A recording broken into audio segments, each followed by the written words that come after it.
So this will be a good place to pick up reading and then kind of talk my way into the novel here. All right, Armand, right up to the time you should have combed your hair, buddy. Let's do this. I don't want to say that Armand is jealous of my hair, but he talks about it a lot. So I'm just saying it's suspicious. I have no reason to think he would be jealous of my hair. Just no reason at all, except for all the times he talks about it incessantly. I can't imagine that that's what it is, though. We'll see, though. All right, so beginning with chapter 14, where we left off, here's what was going on. He expected to land on broken glass. He was so sure of it that as it came down hard on the piles of broken brick inside, he thought he was cut. It hurt like hell, but no glass. Waldo was just as surprised to not get his feet sliced off as he passed through the window with no time to spare. We need to be more specific here. He expected to land on broken glass as he dove into the building for cover. All right. He was so sure of it that as he landed down hard on the piles of broken brick inside, he thought he was cut. It hurt like hell, but no glass. Waldo was as surprised to get his feet sliced off by those hideous blades off the front of that. Where are we at? Of that post-apocalyptic fire truck. Okay. Is post-apocalyptic one word? A dash. Oh, because I made it a adjective there. Post-apocalyptic fire truck. Fire truck is one word too, right? Of course it is. Learned that in grade school. All right. Okay. Waldo was surprised to not get his feet sliced off by those hideous blades off the front of the post-apocalyptic fire truck as he passed through the window with no time to spare.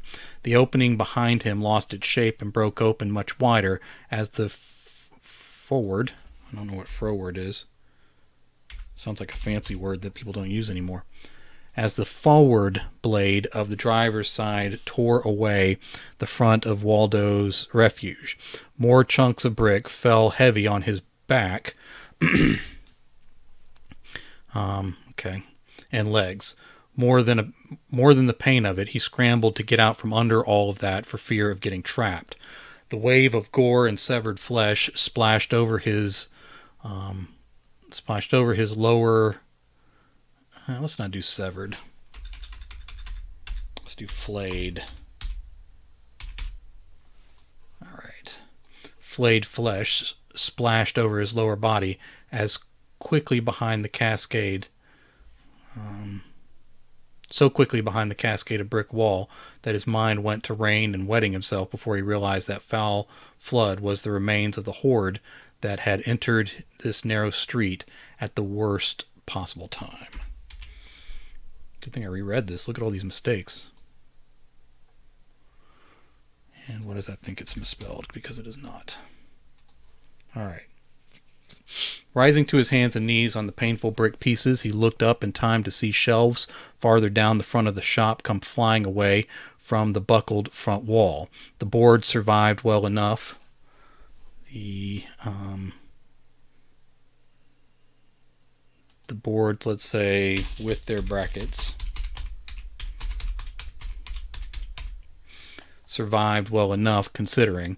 That was good construction, but the ceramic knickknacks still perched up there after all these years did not fare as well. I think I have the wrong kind of fare. Yep. I knew that before. Motion caught Waldo's attention deeper in the store as the stink of everything that had spilled over him cleared his sinuses and turned his nearly empty stomach.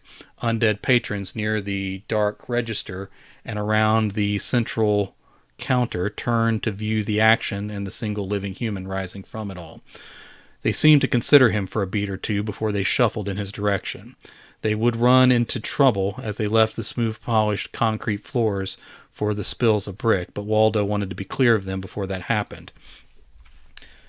They had plenty of room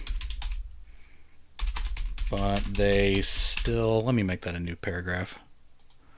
Alright, they had plenty of room, but they still bumped into the overturned tables. Waldo wondered what this space had been in the world before the end. It was nice. Let's say it seemed nice. It seemed nice and inviting at one point in history. Not now. He didn't have much time to ponder these small mysteries.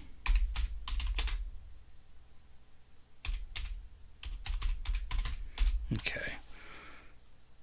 Cruising right along to 30,000, and I can't talk anymore.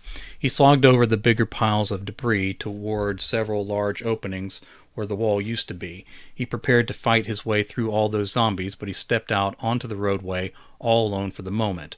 The stink that coated him, say coated his pants, say his drenched, I'm gonna make this gross, his drenched pants was even thicker out here. Everything, every surface was covered in dark fluids, blood that ranged from crimson to ebony. Let's see, blood and filth. Unleashed filth.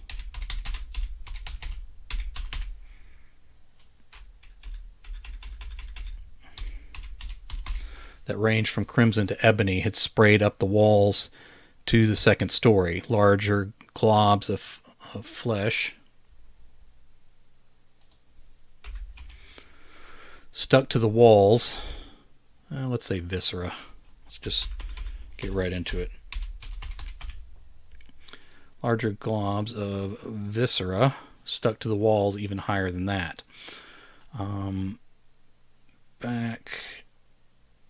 Let's say ejected viscera.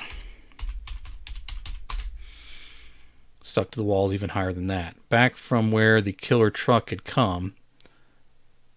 Back the way the killer truck had come. The slaughtered corpses scattered in pieces of varying sizes as far as he could see along an endless killing field. Through all that mess, the destruction along the ground floors of both sides alternated from deep cuts to total demolition. Parts of the buildings, let's say higher parts of the buildings fell away in pieces in some of the deeper destruction. I'll say along some. I know I'm making small changes here, but that's all right. Wasn't I just on Twitch? It seems pretty soon, doesn't it? After that late 8:15 p.m. Start. Late for people our age, I guess. From the alley where Waldo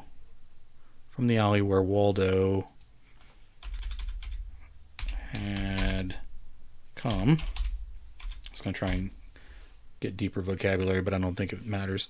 Zombies twisted up in zombies that were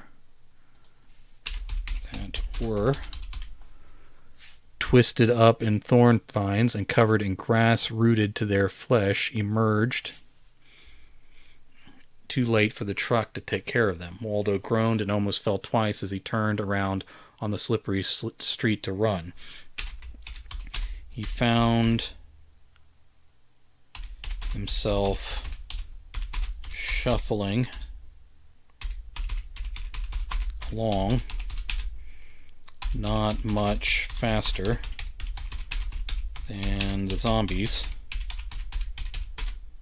as he tried to keep his footing in all this gory mess.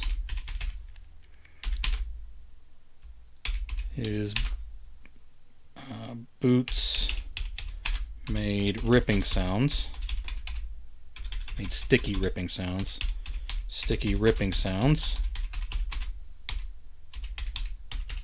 as he ran out onto drier stretches of land,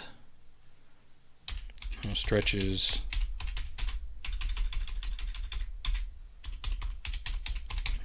of street beyond the biggest mess. The truck ahead was still barreling on, but then slowed by quite a bit.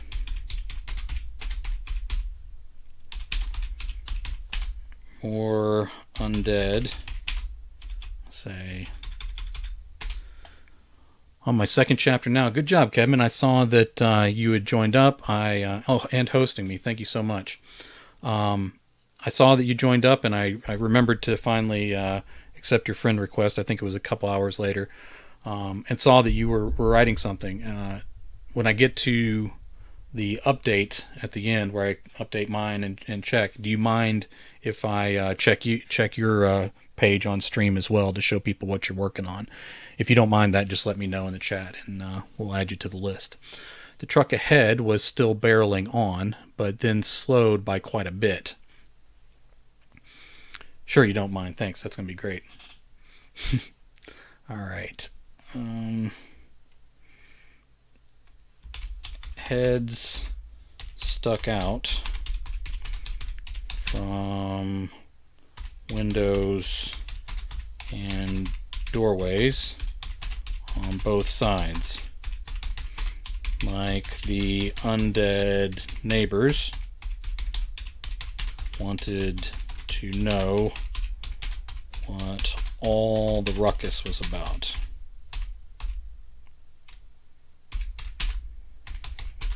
All right. When they saw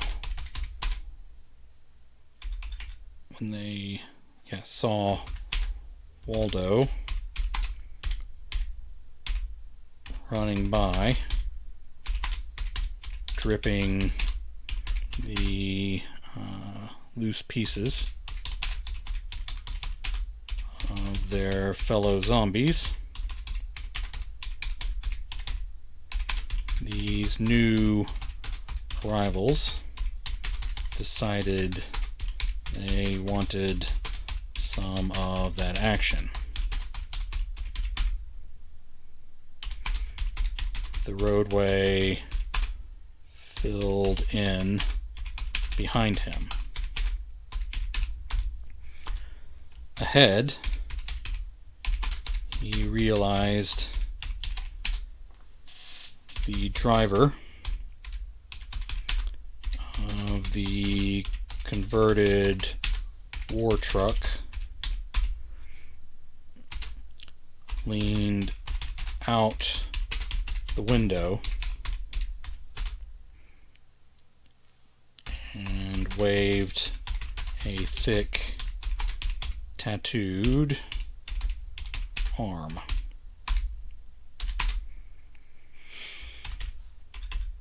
Waldo didn't understand what that meant at first.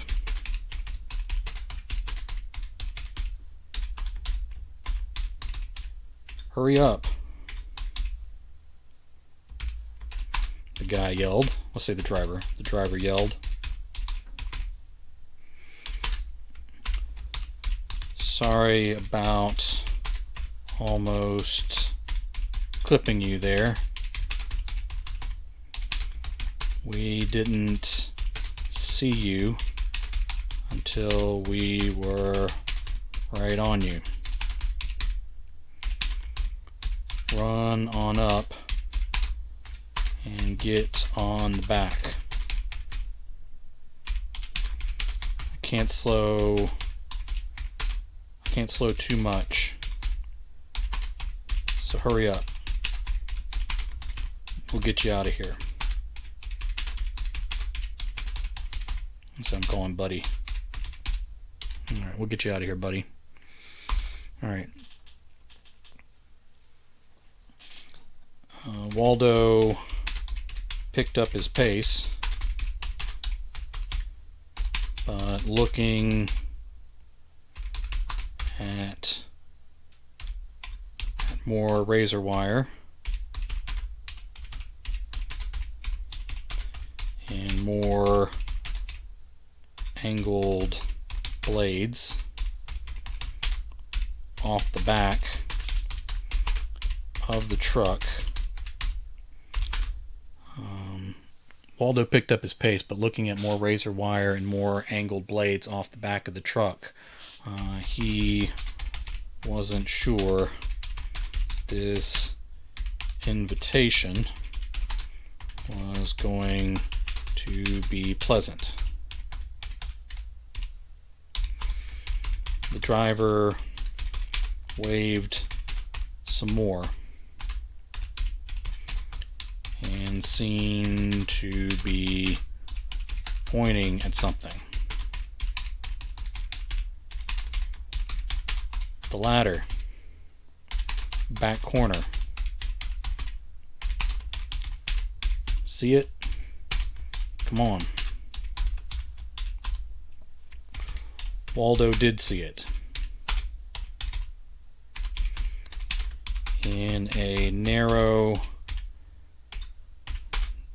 diagonal pass between two blades, and all that wire, there was a ladder that led up the back of the truck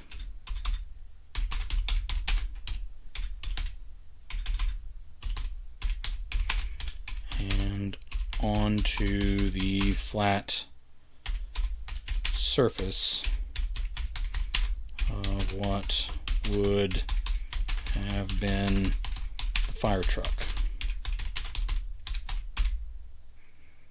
Alright, I need to add one more detail up here, so I think I need to follow my notes a little better. Okay.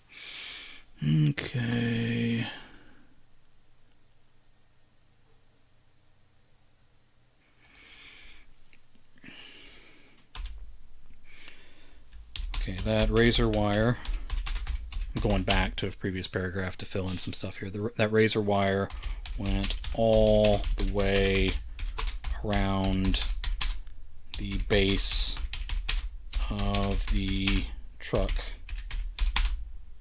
along the back and sides.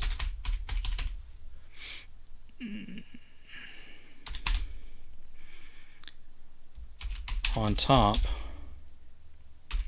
men in yellow slickers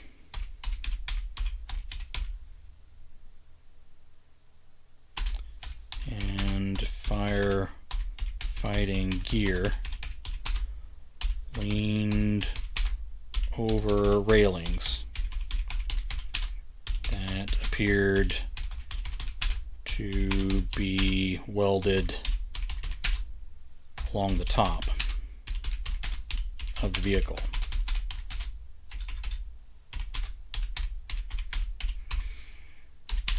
They leaned, let's say those men leaned out and over the sides, holding long spears, poles with blades on the ends, and projectile weapons that might have been modified crossbows.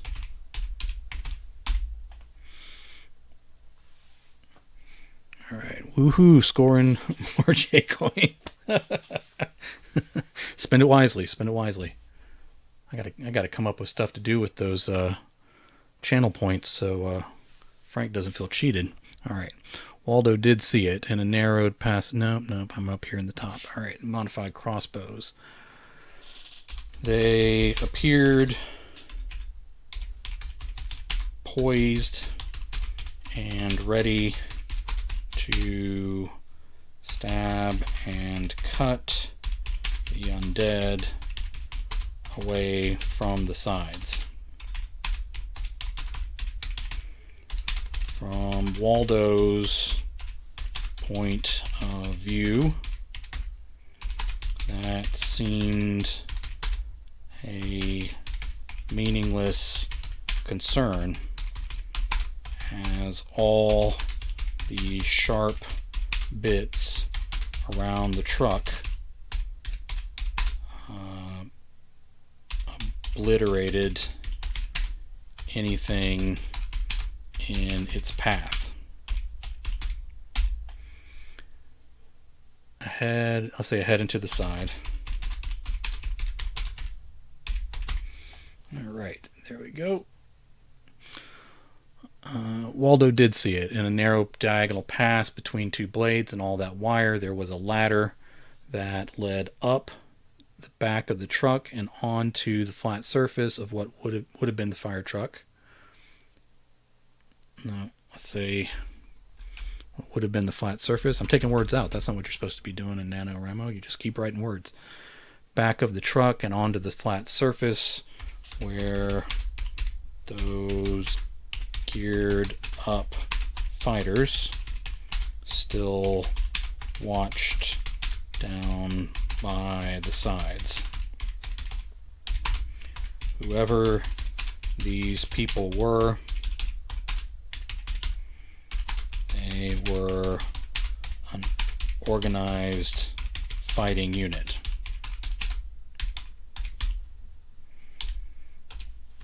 They could be friendly. They could be sincere about getting him out of here. If they asked to see what he carried in his pack, there might be a problem.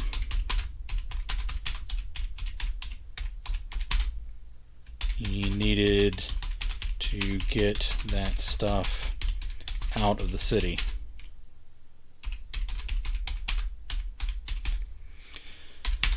Of course,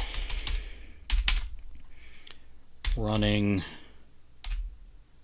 alone through the zombies wasn't the best plan for getting that done. Taking a chance on trusting these folks had to be at least a coin flip or better than taking his chances down here.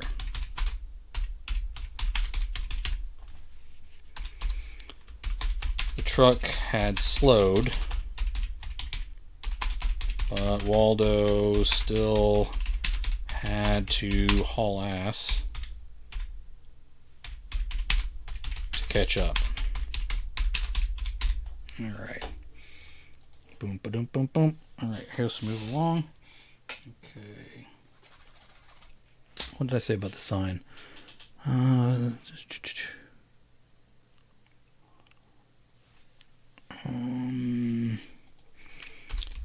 sign beside that ladder in bright red block, say red and black block letters, red,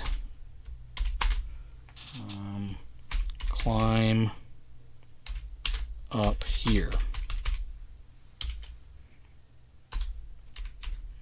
Let's do a new paragraph. There was an arrow pointing at the rungs. Which kind of rung is it when it's a ladder? I think it has to be that then. That may be incorrect. There was an arrow pointing at the rungs of the ladder to avoid any confusion. Okay. Yeah, Hall has to catch up. Alright, so we have the ladder.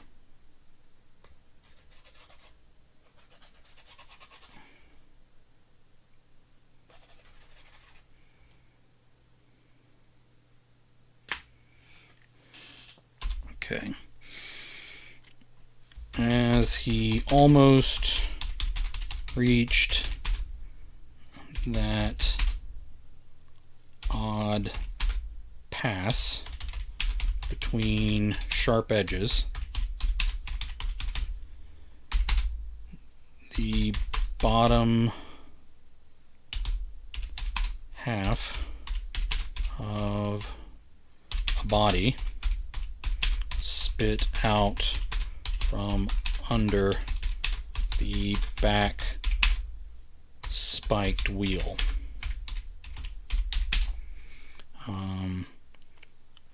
Waldo shifted hard to the side to avoid tripping over those flopping legs. Alright, I need to fix this, tripping, and I need to fix body. Alright. Alright, Waldo shifted hard to the side to avoid tripping over those flopping legs. He almost snagged himself in those generous loops of sharp wire. He fell back a few steps and had to dodge again as more body parts tumbled out from under the cutting works at the front of this metal monstrosity.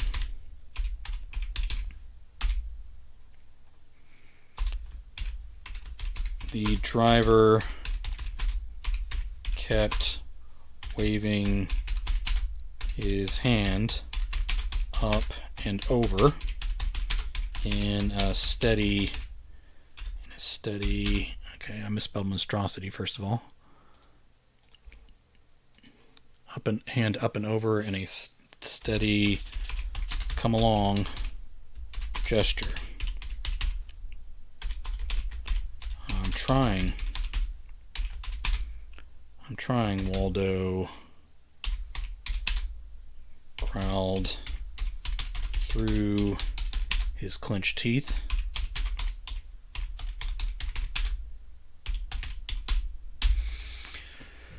Alright, I'm trying, Waldo growled through his clenched teeth.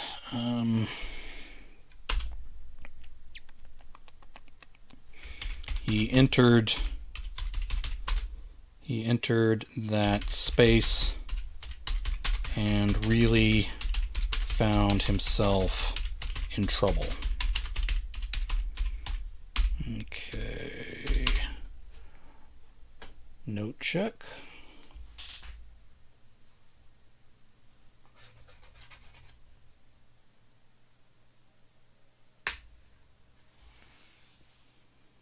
Okay. The angle was terrible, and any misstep sent him, let's say would send him into that cutting edge. He had to run forward. He had to run forward and sideways at the same time.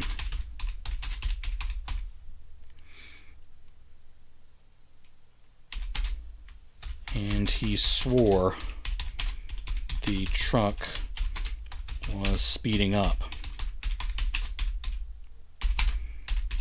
That could just have been from this level of stress and peril.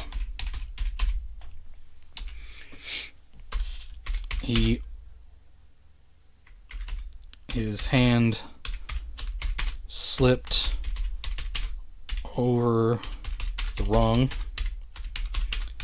and then fell away. That was almost it. There was no margin for error.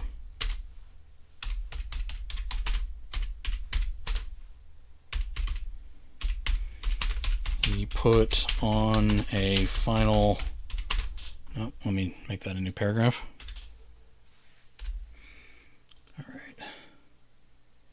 He put on a final burst of speed and seized the ladder with both hands,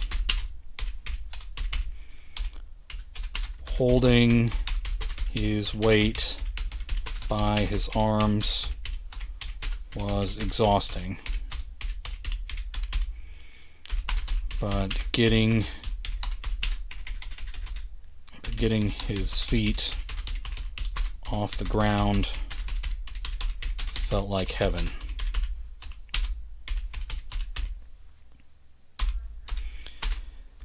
As he, well, let's do a new paragraph again. We got action going here. As he planted one boot on the lowest rung,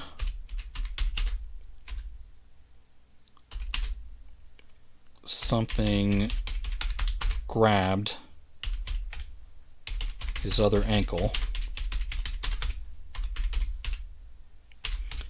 and held on.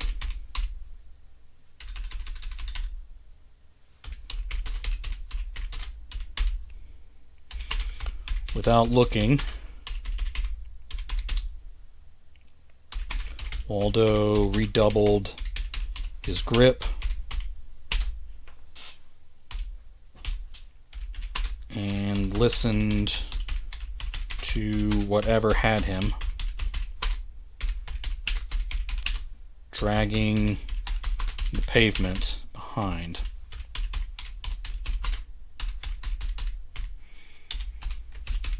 The truck was picking up speed now.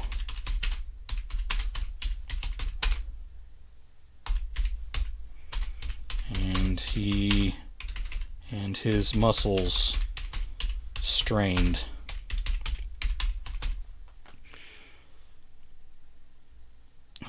Waldo folded one arm up and over a rung so that he hooked on with his elbow.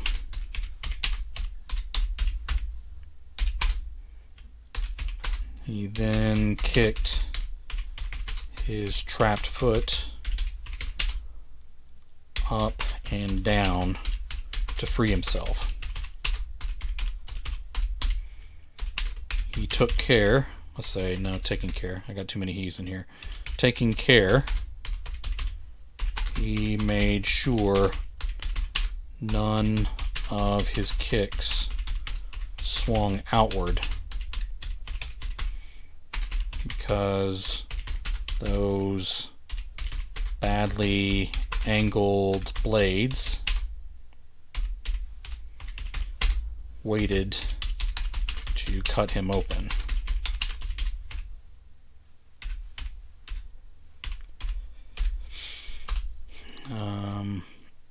The heel of his boot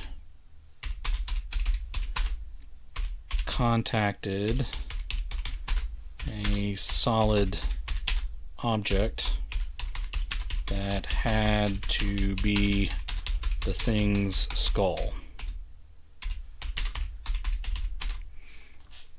A solid object twice that had to be the thing's skull. That second connection, second contact, was enough to dislodge it from his ankle.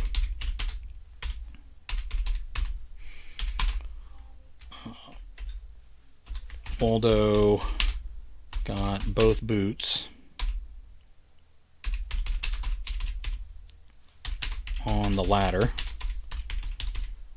before he looked back to see that the thing that had him was little more than a head, shoulders, and arms.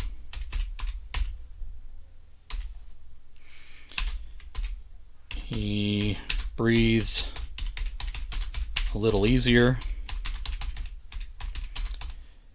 and climbed up the ladder onto the top of the truck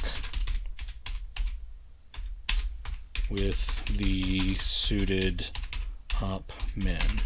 Okay. All right, I need to have him say something about this gauntlet he ran through. All right, he put on a final burst of speed. He felt like heaven. Okay, let's say. All right, ground felt like heaven. That gauntlet hadn't been, let's say that sharp gauntlet.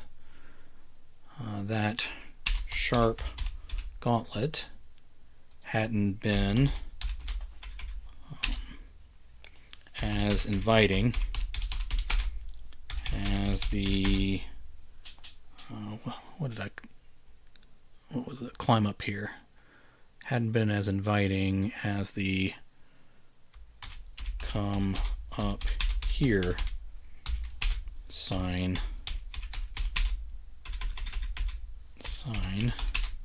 No, stop capitalizing that, computer. I'll tell you when to capitalize. Come up sign next to his head. Waldo supposed that passageway served to keep zombies from climbing aboard.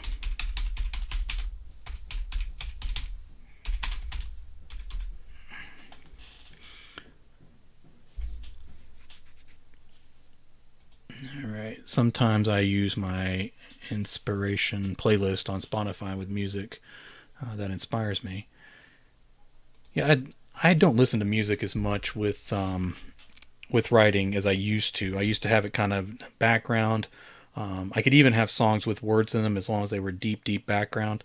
But now I find that so distracting. Like sometimes if there's loudness going on around me that's distracting me, I'll put on like ocean sounds or something like that. Of course, the problem with Stream, of course, is all the copyright stuff. So there's been a lot of streamers that have gotten in trouble trying to do copyright. And of course, there's copyright free music out there now that people have put out. Harris Heller has a good bit of free music that you can do on.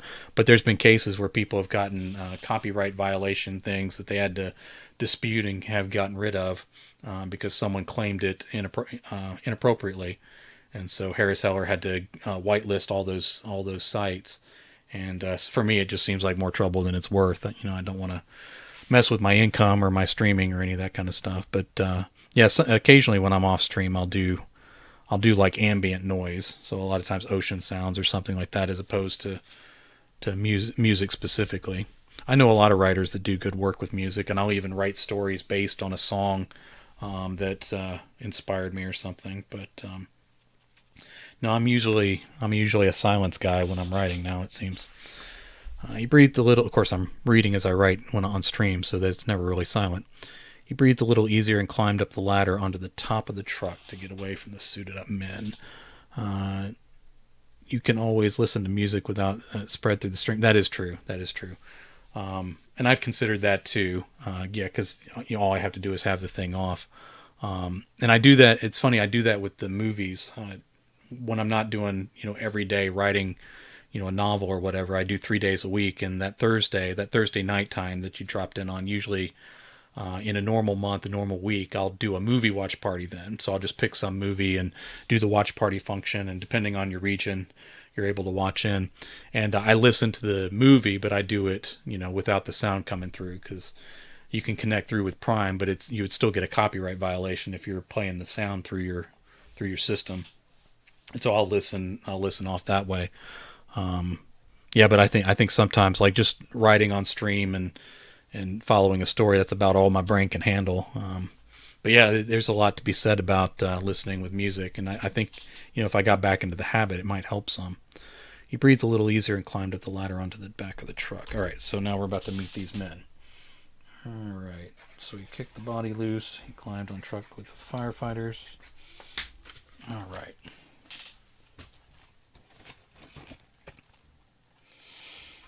All right. Oh, I need to show this to Armand. Armand, if your head's down writing, lift up and take a look real quick.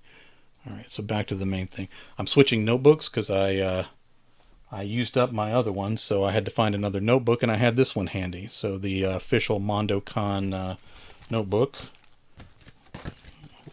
written by Armand Rosamilia. There, I got my new notes in there, so I don't know if you guys can see that, but there's pages and pages of outline there for what I'm about to write. Maybe like a chapter and a half ahead. MondoCon, exactly. Looking forward to it. All right, so what's happening here? Waldo, okay. Armando, by the way, did you see the link I showed you earlier? Okay. All right, Waldo took the rare moment to.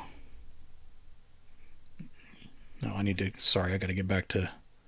See, this is why I have to be careful going back and forth. I'll sit there and you'll just be looking at my face the whole time, and who wants that? Waldo took the rare moment to take a few deep breaths. His days of running endlessly might actually be paused for a while. Paused for a while.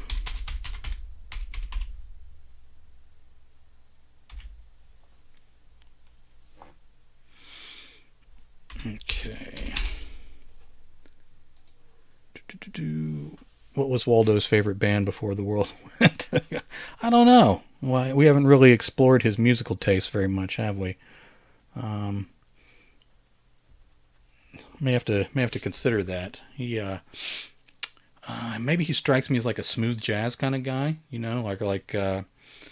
or kind of like a house music type person where there's no real words and all it's not really a song you sing along to kind of thing. I could see him being one of those guys. the kind of music that he would bring it up and show it to people, and people would be like, I don't know, man. It's fine for you, but I wish you'd stop playing all those noises for me. All right, Waldo took the rare moment to take a few deep breaths. His days of running endlessly might actually be paused for a while. For a moment, it'll feel like he used to stay up past midnight watching David Lee Roth videos. You think so? He does seem to be a kid from the 80s. There's a couple references to 80s cars he thought was cool. I don't know. For a moment, he thought he might fall over on the metal flooring where he now stood.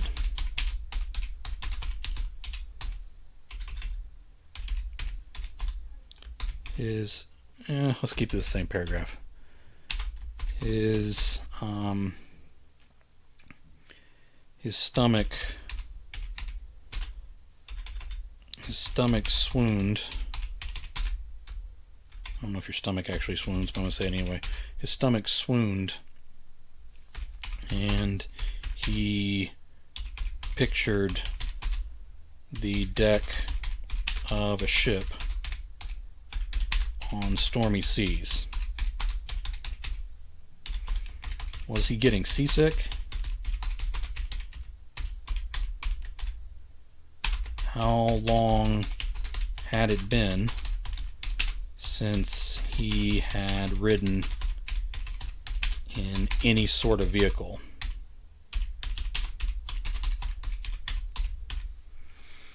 All right. It was a guilty pleasure he never felt as guilty as he should have about. See, now you got to go deeper than David Lee Roth. You know, like maybe he was really into Enya, or deep cuts of Sinead O'Connor. Like, he didn't like the radio stuff. He liked to really get back into it. So that's the kind of stuff he probably listened to. And then he pretended to like David Lee Roth with his other friends. That's what I'm guessing. Was he getting seasick? How long had it been since he had ridden in any sort of vehicle? Was it that hard to get used to again? The wind through his hair and over his sweaty skin felt good and helped him get his swirling senses back under control. He should introduce himself, he decided. It would be weird just to stand back here saying nothing. He was definitely into Dido. He was definitely a Dido fan. Let's see if I missed something else up here. No. Frank, he liked the one Stevie Vai album that he also listened to Fish Heads on loop on Halloween morning. All right. Oh, thank you for the raid, Amazon Diva. Appreciate that. Waldo wishes Asia came out with another album. See, now we're getting some backstory here. And again, thank you for the raid. Appreciate you dropping in. I'm writing Ruthless, Rabid, Raging, Ravenous, Rampaging, Remorseless, Repulsive, Repugnant, or Revolting, Repugnant Zombies. That's the first time I've ever tried to say it from memory, but that's the novel I'm writing here for NaNoWriMo. And also the chat's trying to figure out what music this character crashing through these zombies used to listen to. We got him... He secretly likes music that most people don't like, so he wasn't into anything cool back in the 80s, but pretended to, is what we've decided so far. That's not necessarily canon at this point, but Chad is helping out as best they can to come up with groups and artists that the cool kids didn't really like. nice music to listen to when you ride as Inya, Fever Ray, and the knife. Yeah, I like those things. So maybe that's where this is coming from. Is that that I like the bands and artists that everybody thinks is not cool. I'm really this character's evoking my subconscious, I guess. All right, he should introduce himself. He decided it would be weird just to stand back here, taking the free ride and staring at the warriors' backs. Waldo's guilty pleasure is Toto and Bacharach. There you go. Now you're talking. We're adding dimension to this guy now, and his name is Waldo. So I mean, obviously he was not the coolest kid in whatever school he was in. No fault of his own. There's nothing wrong with that name. It's the mean kids that decides what's cool and what's not. He should introduce himself. He decided it would be weird just to stand back here taking the free ride and staring at the warriors' backs as they leveled every zombie in the city.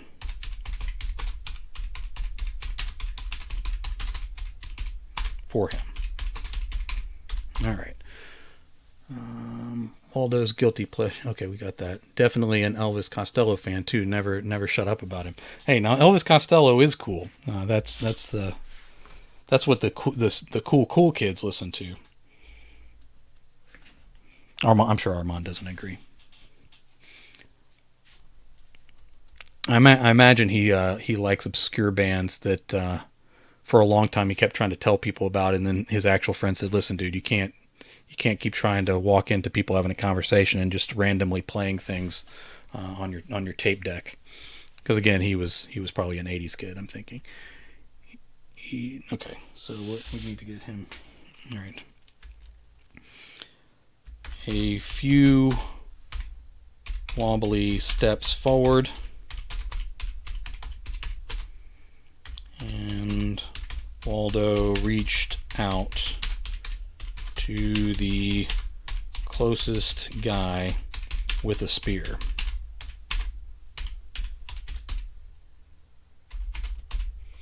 All right. Thanks for helping me out.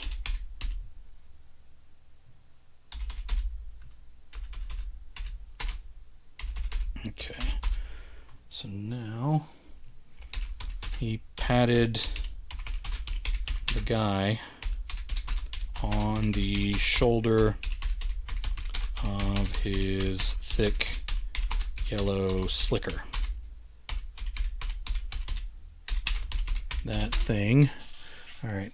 His mom's needs almost certainly had to have been Agnes.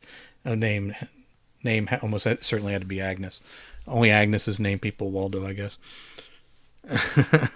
Never gonna give you up. There you go. All right. He actually liked that song. So whenever he gets rickrolled, he really enjoys it because he thinks it's a musical classic. And it probably is. People just don't give things a chance.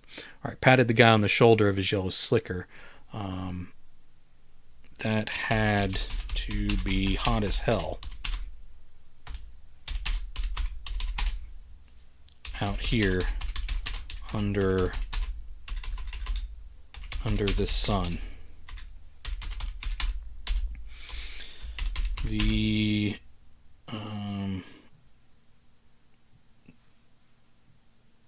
man twisted around in place and brought his spear up from the street. Oh shit. Waldo backed up a step and ducked.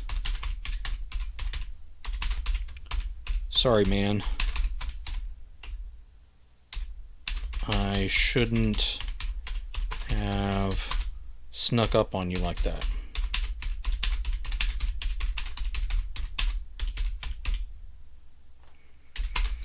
All right. Okay, we need to close the quotation. There we go. One of Armand's favorite movies is Over the Top with Sylvester Stallone. Now, his favorite movie is Beaches. Okay, sorry, man. I shouldn't have snuck up on you like that. Okay.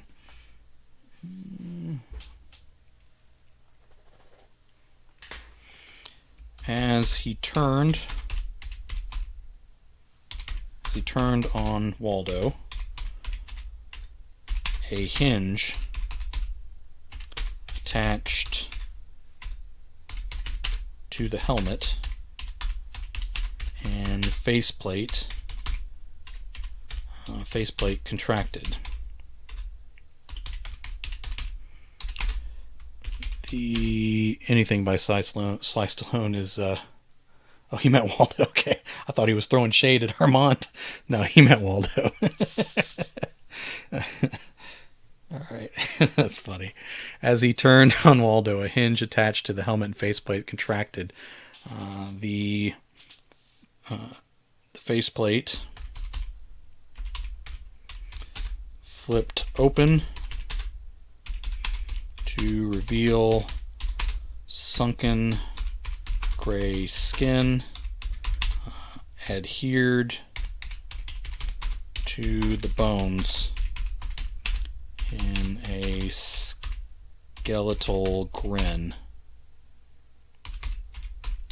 Alright, Armand, well over the top, must be Sly's least known movie, I think, except his film debut.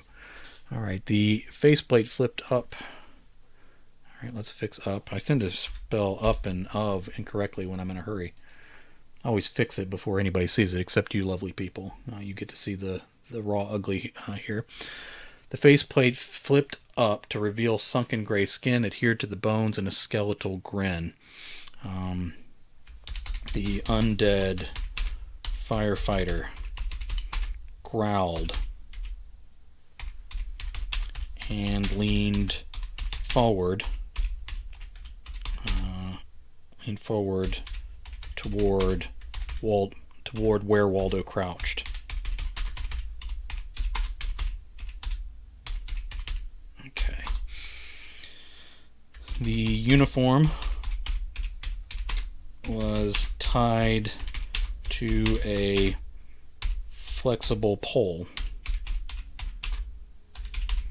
that held the zombie up and in place. Let's say the suited zombie. The suited zombie up and in place.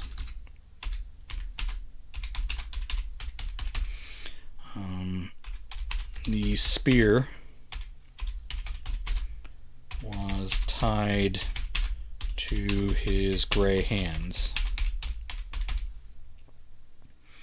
The pole bent enough that the undead trap could lock onto Waldo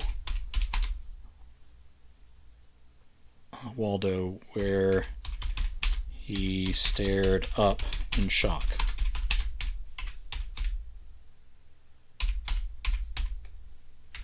Okay. He got his... No, he barred his right forearm up under. Okay, Jay, do you do a synopsis over the story before you write it in detail? All right, it varies depending on what I'm choosing to do. So typically, I don't have any sort of outline, and especially when I'm doing short stories. And since I've been doing short stories here on stream, my typical notes will fit on one post-it note. So this is an upcoming story here, and I have the title, and I have a few names. A lot of times I'll put down, I'll go ahead and get street names and town names or things like that I need, so I don't have to make them up on the fly. And then I may have a few tiny details, but typically that's all I have for a story when I start. Now there are a few exceptions. I'm in the middle of a zombie series called The Dead Song Legend that is heavily outlined. So I know what all the books in the series are going to do. Now, scene to scene details are still pretty loose, but I know where that series is going. This book that I'm writing now, because it's so action based and it's one thing after another, I didn't want to start making things up on the fly. Because I didn't want to repeat myself. So I wanted each action scene to be significantly different from the ones that came before. So I have a broad outline that takes me all the way to the end, so I know how the story is going to end roughly. And then staying ahead of where I am in the story, I take kind of detailed bullet point notes, so I know the beats and I know certain details that are significant to what's happening next. And so I have the broad outline that's not specific but goes all the way to the end, and then I have the more specific bullet pointed, beat by beat outline that I'm writing from as I go from the day. So I kind of do both, but typically if there's nothing significant or different about the story that I'm writing, I usually go pretty loose. So I don't necessarily even know how the story is going to end when I first start it. And I just kind of work from loose notes that usually just contain the names that I'm going to be using. And I kind of, I might think out some details about the story in my head before I start, but I don't really go from an outline. But if there's something unusual about the story, something specific that I need to accomplish, then I'll turn to outlining, kind of like I've done with this one. But this is a lot heavier outlining than I usually do for a story, because again, the nature of it is so demanding, in the sense of like every scene has to be an action scene with the way that I'm deciding to write it. That I want it to. I want it to be almost like a dance, where each step is known, and there's no like boring parts, there's no like fluff in the middle, that kind of thing, and definitely no repeats. I don't want to keep doing the same thing over and over for 50,000 words. All right, so he barred his right forearm up under the zombie's chin.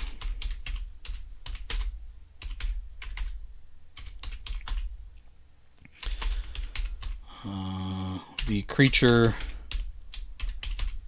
hit him inside with the shaft of the long spear.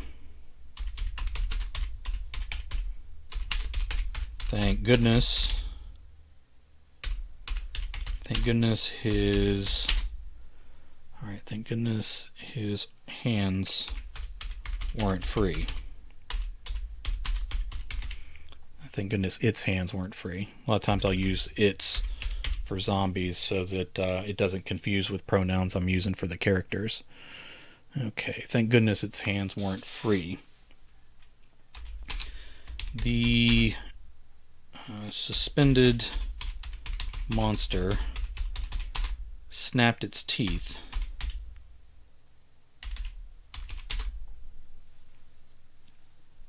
favorite movie, Brazil. I do like Brazil. My wife's not a fan of it, but I like that one. The suspended monster snapped its jaws, but ignored Waldo's gore-covered arm. Sweat off his skin and slime oozing from the undead creature's neck, or say throat, swirled that gore around.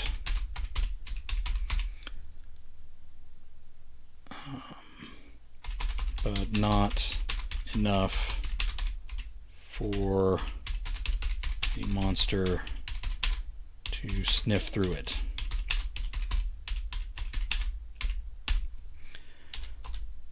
Waldo shoved one way and then rolled the other. Alright, love the scene where the robot De Niro's character fills the inspection people with shit through their plastic suits.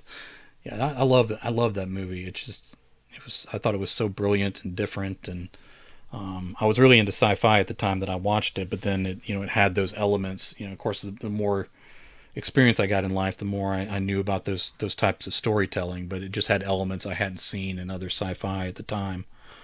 Waldo shoved one way and then rolled the other. Before he could get to his feet, he had to duck to keep that spear from clocking him in the back of the head. Walken was genius in Suicide Kings. No argument here. Is Brazil a steampunk dystopic movie? That's interesting. The ideas... I don't remember the exact date Brazil came out, but the ideas of what steampunk was and then like what splatterpunk was forming in the 1980s were still in flux at that point. It's interesting when you mix steampunk with other ideas. 1985, that would be right in the midst of when those movements were really kind of coalescing around a name. Steampunk generally, and when you don't talk about crossing with other genres, tends to be more optimistic and period piece and all that kind of stuff. So it might qualify as cyberpunk, but again, Brazil, while it had dark themes, wasn't like dark. It was more sci-fi. Time Bandits as well, yeah. So if you take the if you take the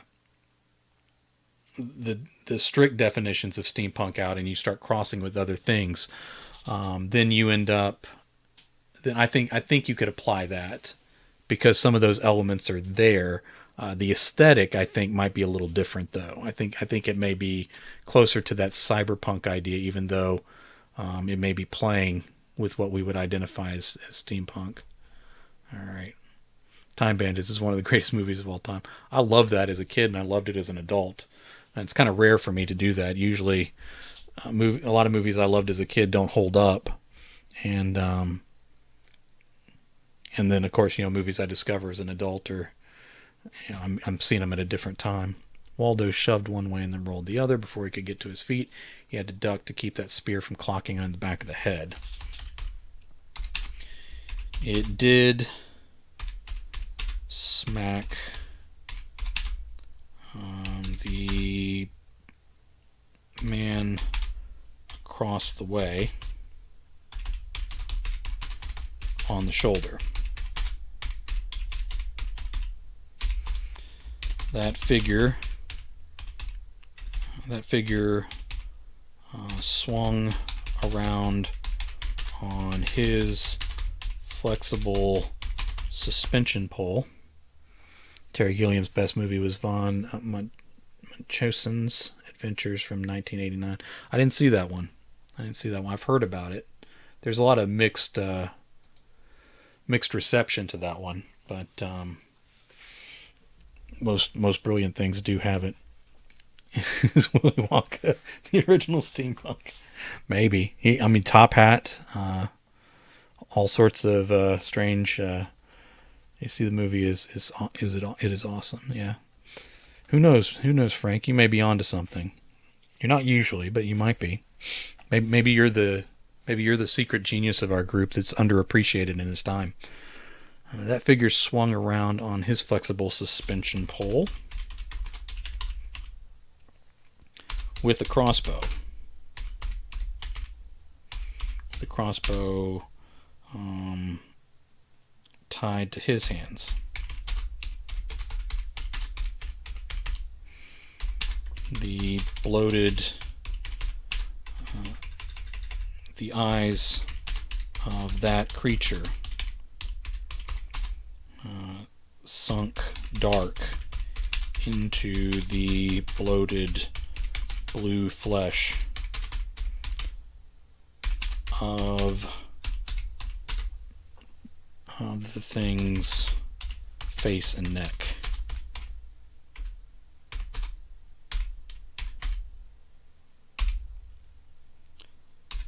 Waldo had to duck again.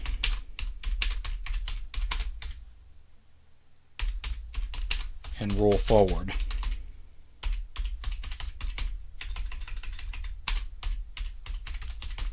Along the top of the truck.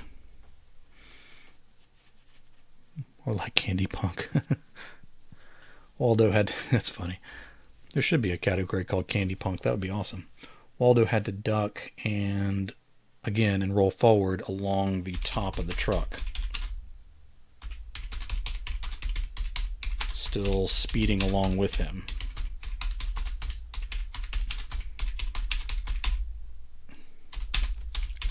Could that thing shoot its loaded bolt? Waldo was afraid to find out. All right.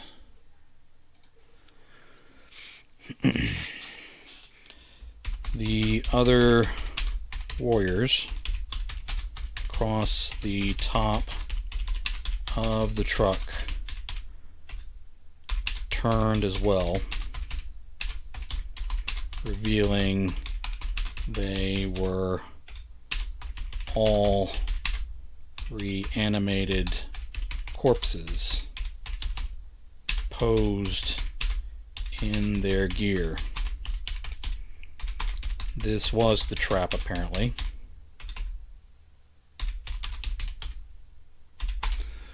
Then we have the bad movies like Trauma's Parts of the Family, Infested in the Room. There's some good Trauma stuff out there. Never use bad movie and Trauma in the same sentence. Those are instant horror classics. That's funny. In their gear, there was this was the trap, and Waldo found himself sprawled in the middle of it.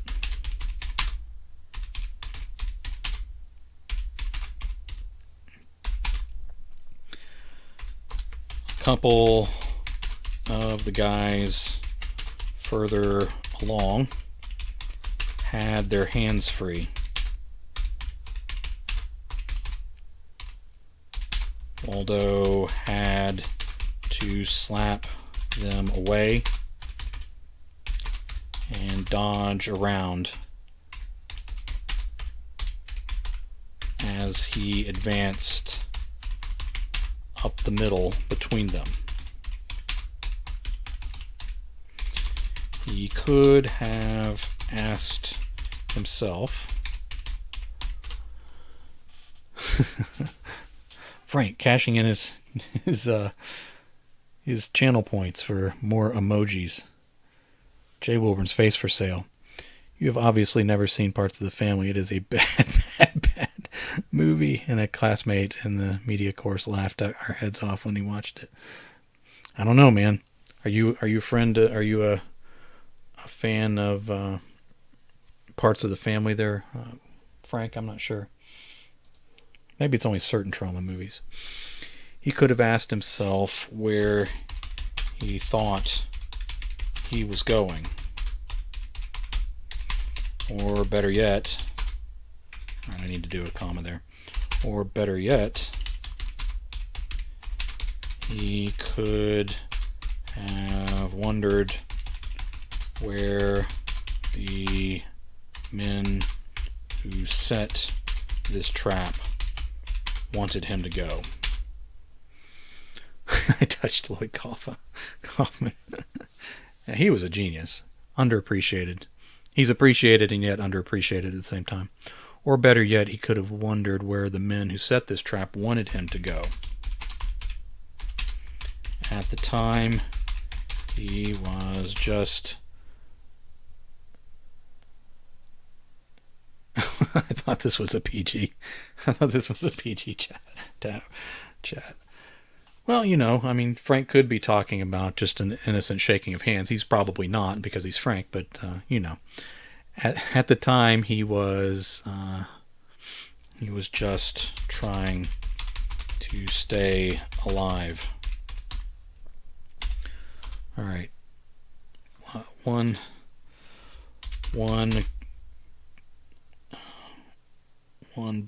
bobbling zombie pawed at his exposed side.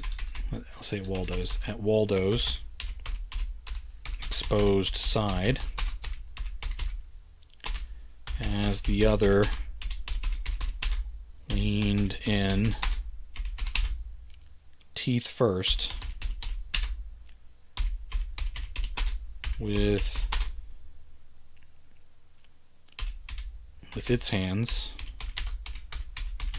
tied to a double-bladed weapon. All right, what's next?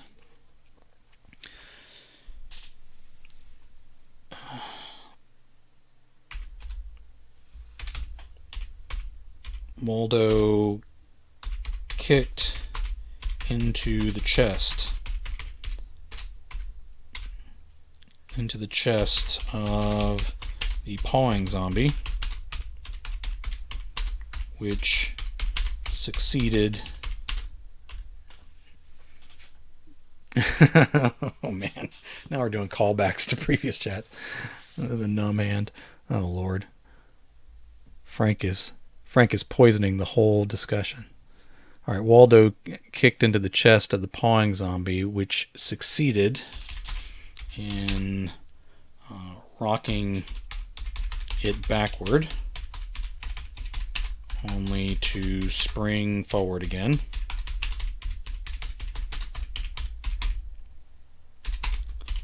The other, he decided to take the risk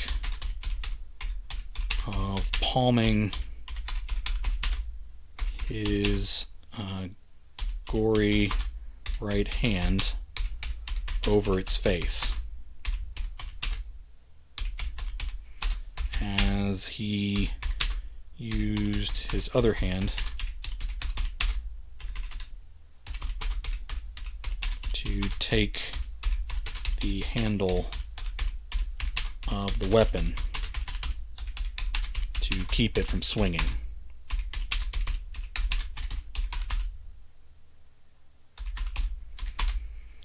Alright, he felt the zombie's tongue and teeth against his hand. But like the ones before it, it didn't. A fish called Wanda. Alright. He felt the zombie's tongue and teeth against his hand, but like the ones before it, it did not bite down on the skin covered. Bite down on the skin covered in drying zombie brains. Waldo had the chance to dodge forward again.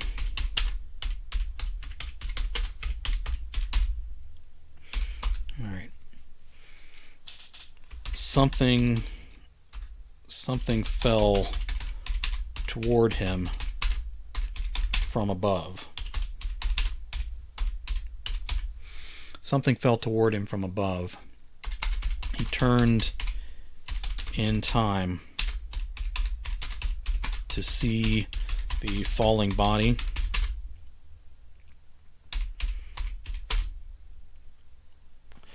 He turned in time to see the falling body that had stepped off the top of a passing building.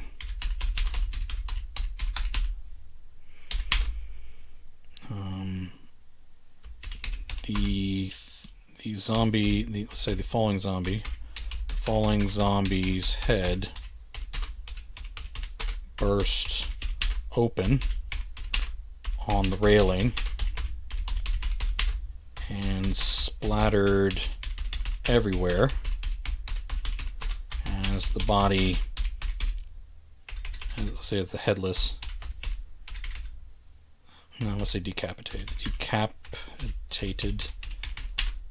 body bounced away on the street behind them.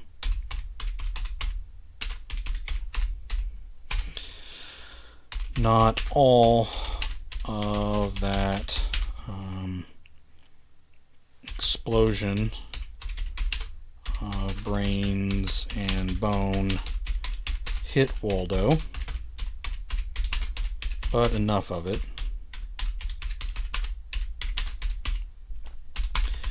He was thankful none of it got in his mouth. He was just starting to get the flavor of zombie toe off his tongue. Alright. Has Tom Duffy has no moral barometer. He'll talk about it all day long. Alright, what's the J coin? I cannot discuss the numb hand any further due to the PG nature of this channel. I value my J coin too much. You guys are killing me. Alright. Moving along. Alright. The zombie to his side swung back up and tried to wrap up Waldo again. Waldo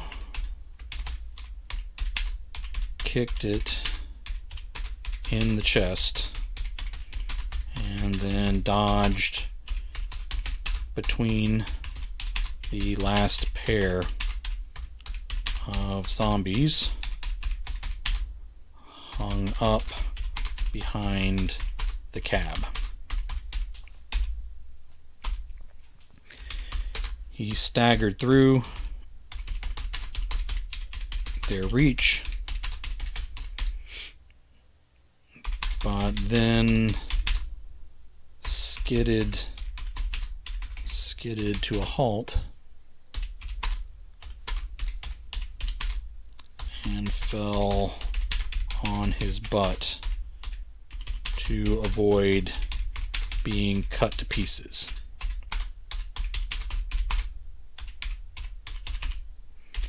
Inches past his boots, circular saw blades, I'll say a series of circular saw blades, a series of circular saw blades,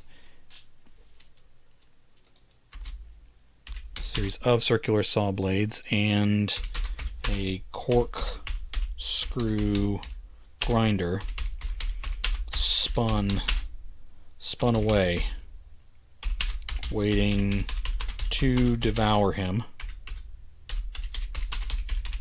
if the zombie decoys failed.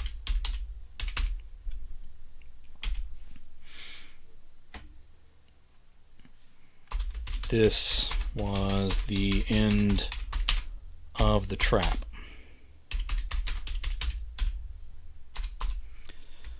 The truck bounded over something, and Waldo scooted backward to avoid being pulled into the blades. more body parts spun up into the air on both sides of the truck.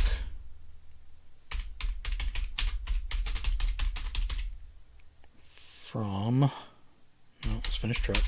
From whatever it had just run through and over. Laughter lifted out from the cab. Waldo considered swinging around to have a go at the driver and passenger who had drawn him into this instead of just leaving him behind.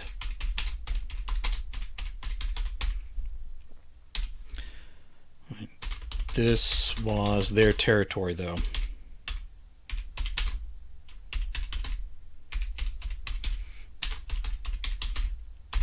Every inch of this truck was a death trap.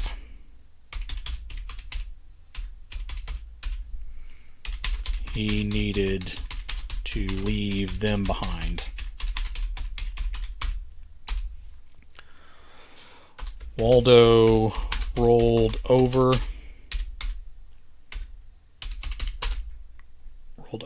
and sighed before he ran back through the middle of all those suspended zombies waiting for him.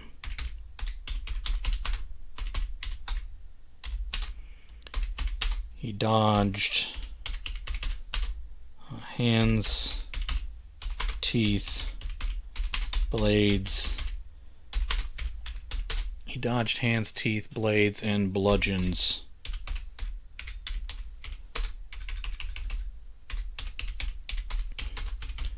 As he made his way to the back of the truck, say of the speeding truck.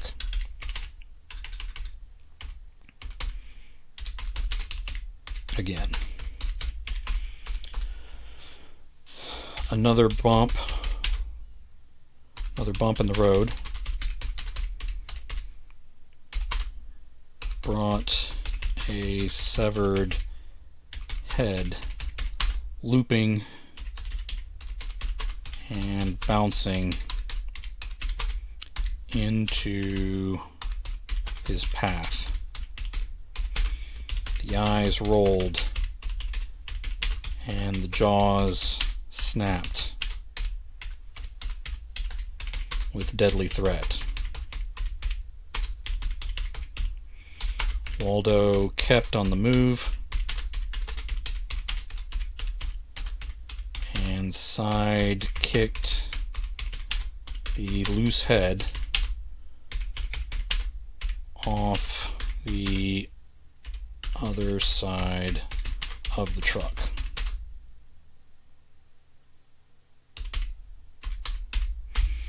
Okay. Alright, doing fine. Let me see where I am. Oh, I need to do a break up here. Let me see where we are. Yeah, I needed to do a scene break. I want to break it right where he discovered that the guy was a zombie. The truck had slowed, so on and so forth. We'll see what chapter we're on first. 14, so I need to do the 15 break. Alright, the razor wire. Hurry up.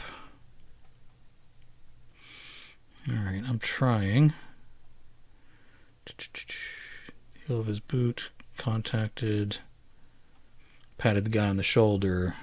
The man twisted around in place and brought his spear up from the street. Oh shit, Waldo backed up. step, ducked. Sorry, man, I shouldn't have snuck up on you like that. As he turned on Waldo, a hinge attached to the helmet and faceplate contracted. The faceplate flipped up to reveal sunken gray skin adhering to the bones in a skeletal grin. The undead firefighter.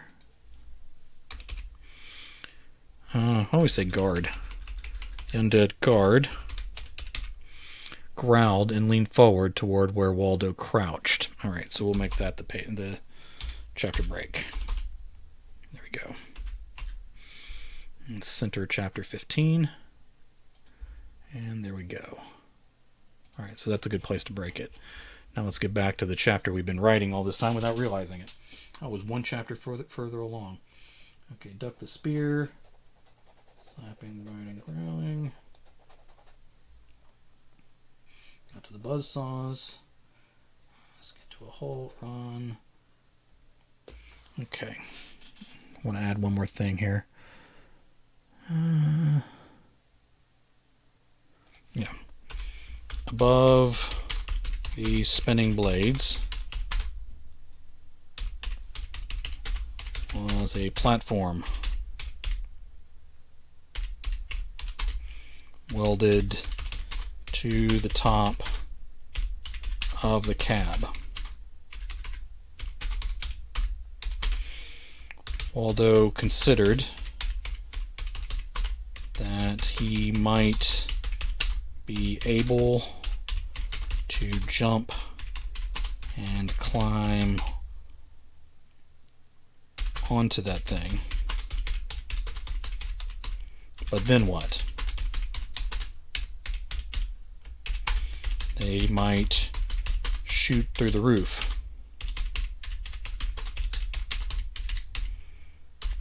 Or the platform might be on a weighted hinge that would dump him straight into the blades.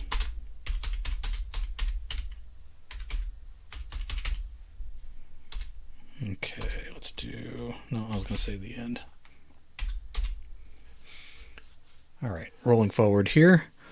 Waldo rolled over and sighed before he ran back through the middle of those suspended zombies. He dodged hands, teeth, blades, and bludgeons as he made his way to the back of the truck again. Jumping over some and rolling under others. He slapped and kicked away the threats. It was a damn shame. They were tied in place, or he'd already have them flipped over the railings into the street. But these really bad men had set this whole thing up to foil any hope of winning here. All right, like that. A little bit more to write today. Another bump in the road brought a severed head looping and bouncing into his path. The eyes rolled and the jaws snapped with deadly threat. Waldo kept on moving and side kicked the loose head off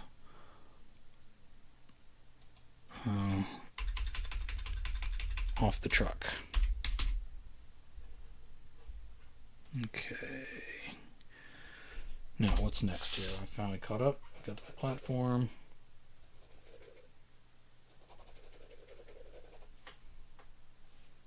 Through the zombies.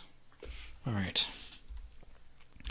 Swinging around and over the back, he gave those monsters one last look. A few leaned back over the railing, and their face covers closed, concealing the truth about this trap. Others still growled from open jaws as they leaned forward, trying to grab him well out of their reach. He climbed down the ladder and paused over that final step onto the street.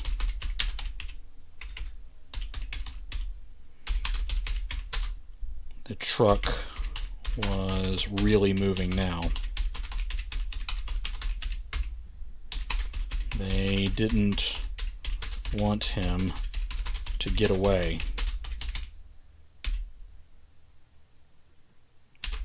Wherever they thought he was in their trap.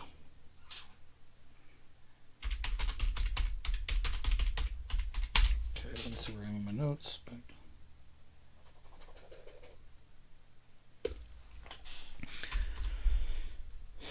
Waldo eyed that weird diagonal run to get out from between the blades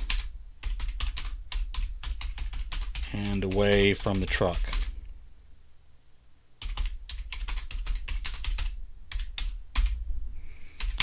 It was going to be even worse trying to run that cold from off the ladder.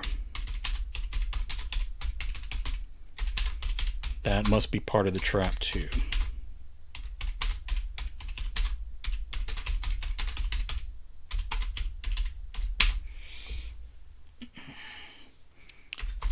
He considered whether he might be able to jump clear of the razor wire bundle across the back of the vehicle.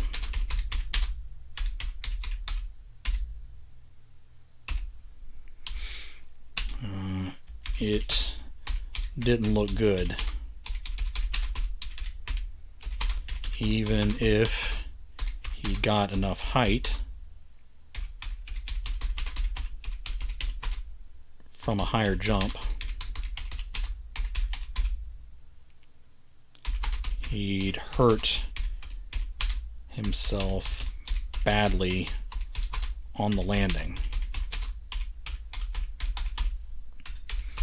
As usual, there were no good options.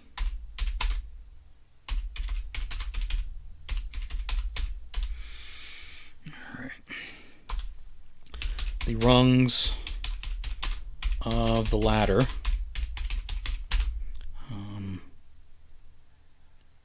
dropped and folded into the truck.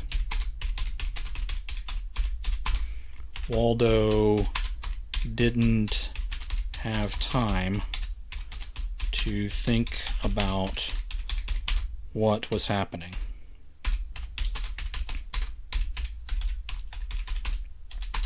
His boots met the street, and he broke into a full run to avoid being cut apart.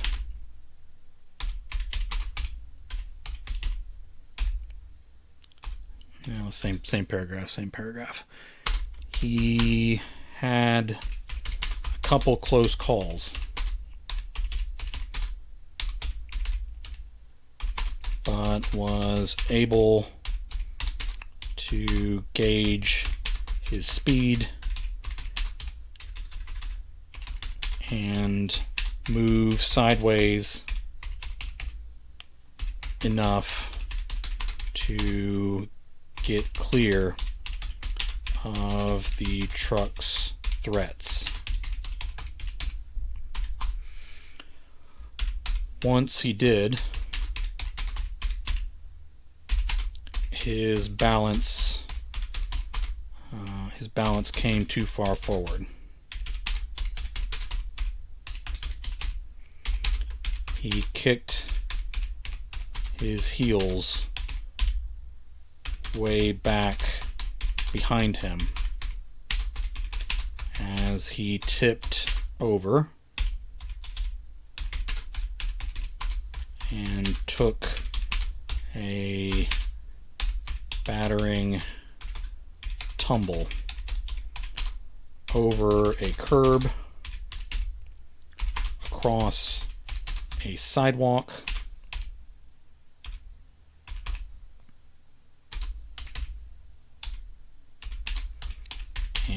and let's put a Oxford comma in there, and into a concrete parking tie. It's called a parking stop or parking tie? Let's call it a stop. Parking stop. He groaned through his teeth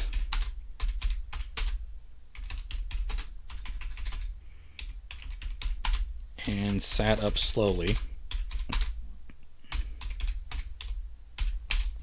He groaned through his teeth and sat up slowly to the sting of several new skinned places on his body.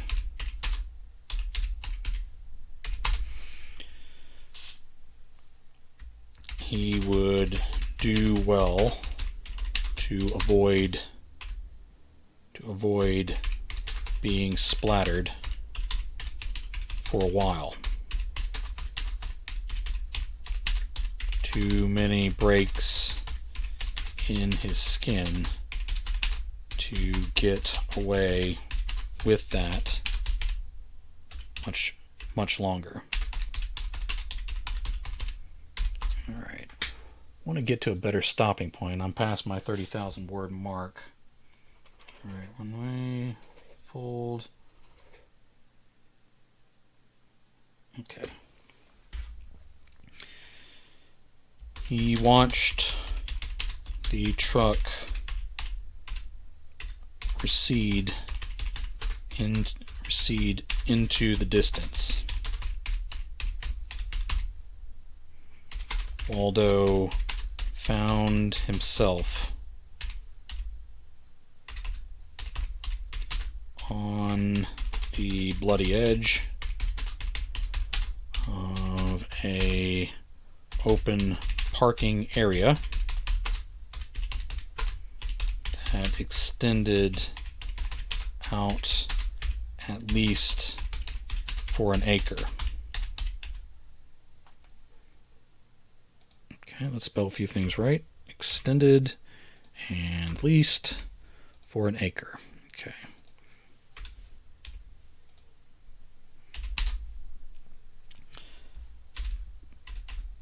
Painted across one of the buildings on the far side of this massive lot was True Avenue Market parking.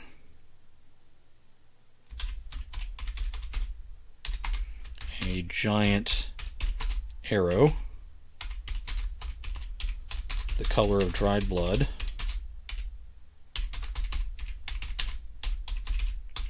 pointed attention to the next intersection that led to a multi-lane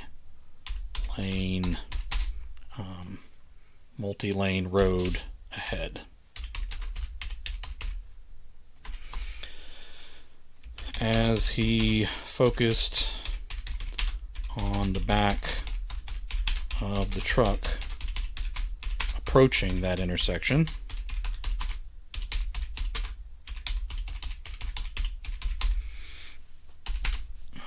the ladder popped back out for the next victim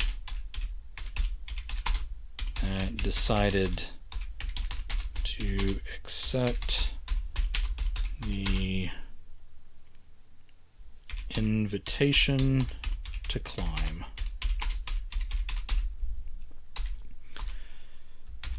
As the truck turned wide to the right through that broad intersection beyond the parking lots, Waldo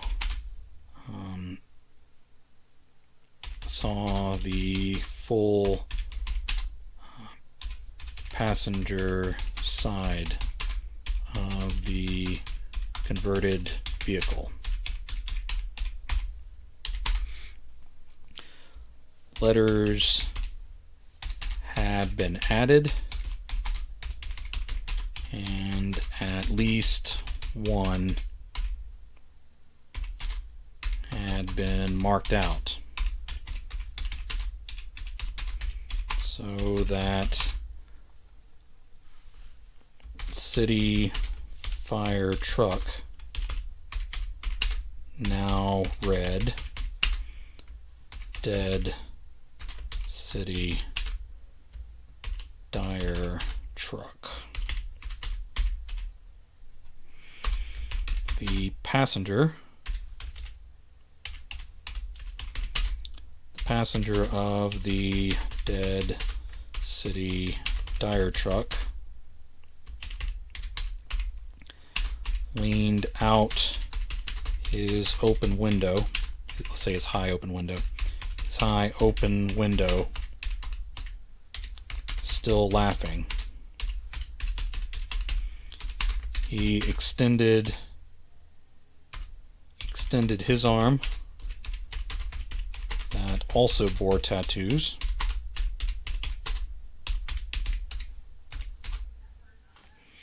and extended the middle finger. Well, I keep on wanting to try to put an N instead of an X and extended, so I'm not sure what I'm doing there. And extended the middle finger from the end of that arm. Alright, let me add one more thing up here. Okay. The truck veered on the cross street to purposely plow over the top of a cluster of zombies angling toward the engine noise. Alright, and stuck up his middle finger. Waldo just stared. He didn't even have the energy to return the universal gesture. All right, we're almost at a stopping point for today, but I wanted to get it a strong ending here. All right, one more thing here about the zombies came apart and ground under the wheels as the dire truck rolled on. Waldo just stared at that middle finger and the laughing bad guy who went with it. He didn't even have the energy to return the universal gesture. Then one of the heads with the exposed, one of the heads of those smashed zombies with the exposed spine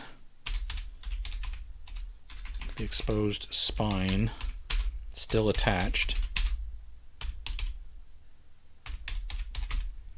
spun up off the wheel and locked its teeth on the passenger's forearm.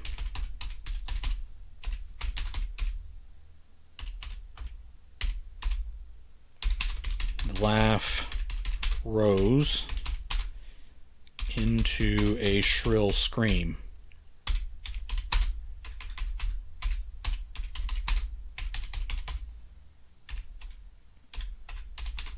The guy beat the attached head against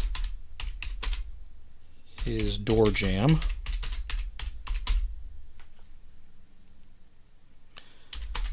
The zombie finally came free of the bite wound. Let's say the deep bite wound.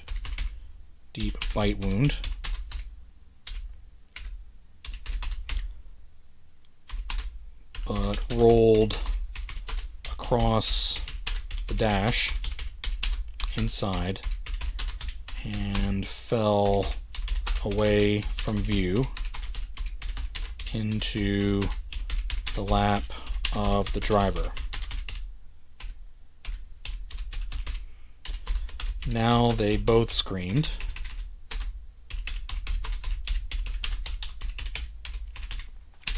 Loud enough to hear.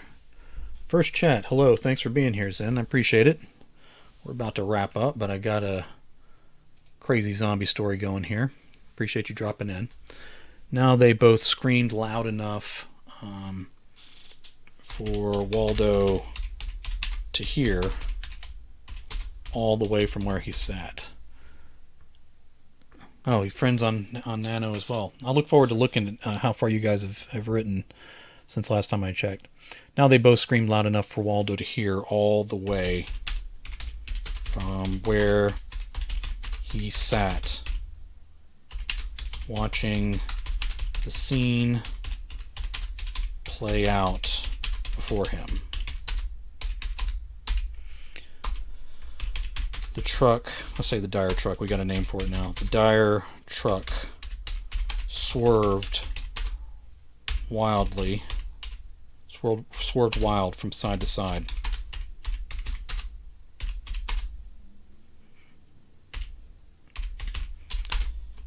It bounded over the median, sending... Ooh, a plane slowing down over my head. It bounded over the median, sending broken concrete flying in huge slabs. All next? The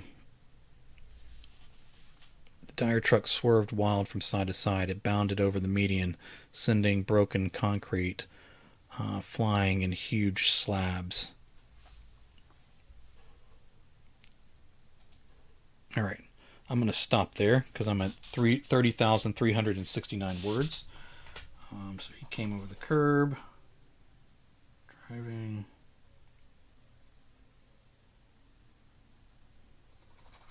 Okay.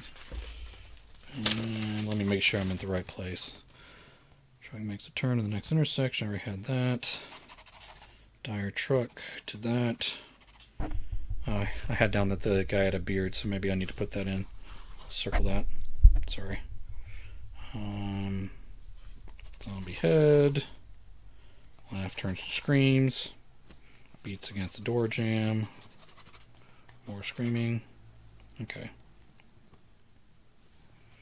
I'll bring that down around. Okay.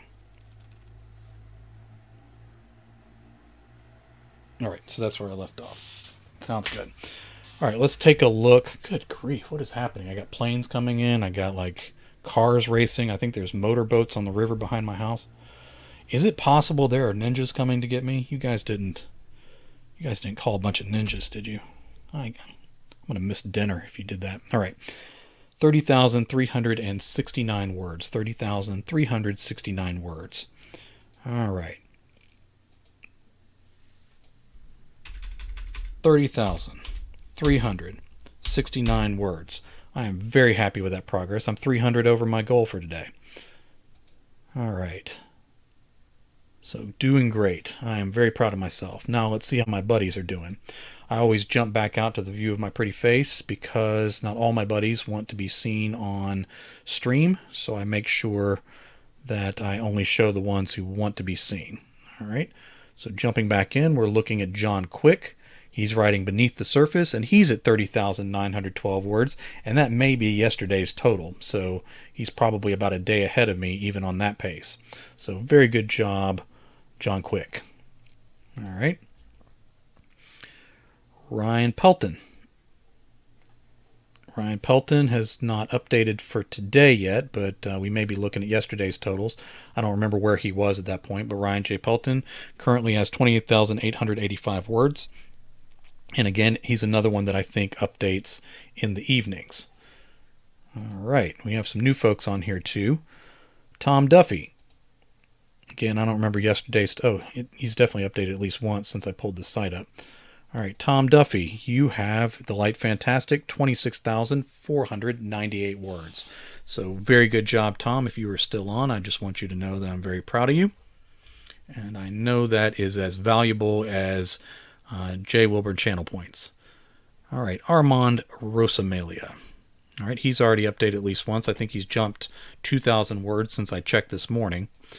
But he is at 26,646 words. If you're still on, Armand, let me know. Did you finally finish up book 2 yesterday, and are you fully focused on book 3? Either way, you were doing a great job. You were blowing it away for NaNoWriMo. You were overachieving, and I am impressed. Okay. A few folks I've checked on before. Make sure. I am 5K left on book 2, which I'm working on today, tomorrow to finish. All right. And as you have said, you were never going to do that again. It was pretty crazy. Okay. I'm having trouble remembering who did what here. Never, he says. Got some new friends. If you have given me permission, if you have not. Kedman, all the way in Sweden. Or, of course, for him, he's in Sweden, and we're all the way over in the other parts of the world. Kedman, let me pull him up so we're at least seeing him. Kedman, writing in Sweden, is writing Universe Behind Dark Eyes. And, of course, working in two languages, I guess, because he's done, I think you said you did some writing in Swedish as well as in English.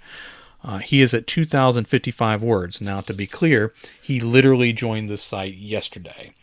yesterday night, nonetheless, and has already written a couple thousand words since then, mostly in Swedish. There you go. And again, he's mentioned that trying to sell sci-fi, fantasy, and I guess other genre fiction is kind of tough in Sweden. A lot of people don't appreciate it as much as they do in the United States. So he's facing some challenges there, but that's how writing works. If you're selling it, you're trying to find your audience somewhere.